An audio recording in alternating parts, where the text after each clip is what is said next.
Video में हम सीखने वाले हैं परसेंटेज के प्रतिशत क्रमिक परिवर्तन के प्रश्न, और इस प्रश्न को हम रेशो मेथड से हल करेंगे, जो कि बहुत ही महत्वपूर्ण है। और इस मेथड के लिए आपको फ्रैक्शन से डेसिमल और डेसिमल से फ्रैक्शन कन्वर्जन आना चाहिए। तो देखते हैं यहाँ पर लंबाई 20% तक बढ़ जाती है। 20% का हमारा जो फ्रैक्शन होता है वो कितना होता है, 1/5 वृद्धि, तो यहाँ प्लस का साइन लगा देंगे। उसके बाद जो हमारी चौड़ाई वो 30% बढ़ती है, तो 30% का हमारा फ्रैक्शन कितना होता है, 3/10। आपको ये याद होना चाहिए। तो प्लस का साइन, वृद्धि हो रही।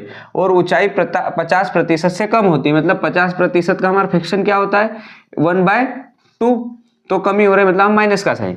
सबसे पहले हमारा घनाभ का जो आयतन होता है क्या होता है, लंबाई गुणित चौड़ाई गुणित ऊंचाई। तो यहाँ पर लिख लेते हैं लेंथ, बेस और ये हमारा हाइट। ठीक है, अभी लेंथ हमारी पहले कितनी थी, 5 थी, तो 1 की वृद्धि हो गई, तो 5 से हमारी 6 हो गई।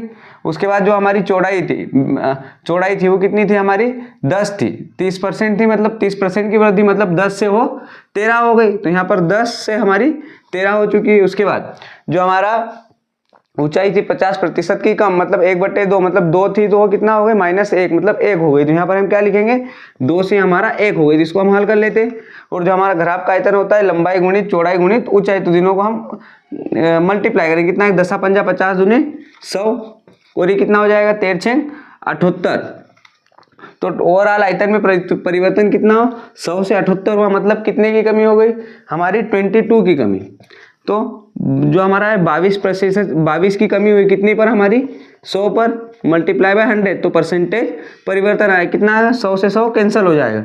मतलब ओवरऑल जो हमारी होगी आयतन में 22% की कमी होगी। इसी प्रकार बेसिक कॉन्सेप्ट इंप्रूव करने के लिए मेरे YouTube channel easy maths with Hariom को जरूर सब्सक्राइब करें।